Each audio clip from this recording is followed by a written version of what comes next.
Malaking palaisipan para sa House Prosecution Panel kung paano na isakatuparan ang paghahatid ng confidential funds sa iba't ibang recipients mula sa magkakaibang lugar sa loob lang ng isang araw.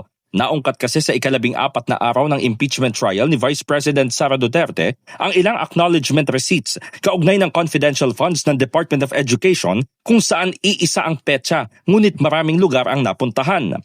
Para kay Counsel for the Public Prosecutors Attorney Lorna Caluo Kapunan, kung sasabihin na ang Special Disbursing Officer o SDO ang naghatid ng pera na alinsunod sa Joint Memorandum Circular 2015-01, talagang imposible ang paglilipat-lipat ng lugar sa isang araw. Puna ni Kapunan, hindi ito kakayanin maliban na lang kung ang SDO ay si Superman. Several places, sinabi ko, Superman ba siya? Or na nakakalipad siya in several places, may Luzon, may Visayas, may Mindanao. Sa isang araw. That's why, mahabang listahan, pero maganda na gets na appreciate ng presiding officer yung punto natin. Na isang araw, several individuals, yung mga iba nga walang pangalan, signature lang, in different places. Kayo kaya.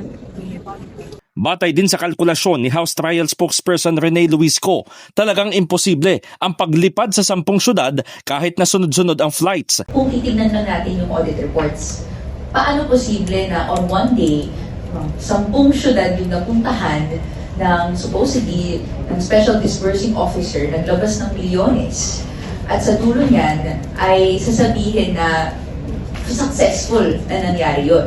No, either may teleportation na ginawa or Dr. Strange, yun lang yung nakikita natin potential na explanation dahil kinalculate po natin kung i-take into consideration yung flight time niyan, hindi po talaga posible na mangyari yan sa isang araw.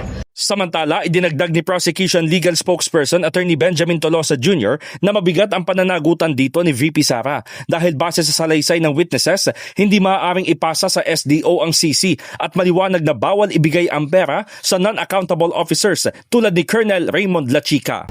The law presupposes na ang Special Disbursement Officer siya ang nagbigay sa lahat ng tao na yan. No? Dahil yan ang nakasaad sa batas. Siya ang may responsibilidad at siya ang may authority, no, na gawin yan. The head of the agency, in this case, the Vice President, both for OVP and DepEd, has the primary and direct responsibility over all funds pertaining to their office. No? In the heart of changing lives, ako si Brigada Haji Caaminio ng 105.1 Brigada News FM Manila, The Music and News Authority.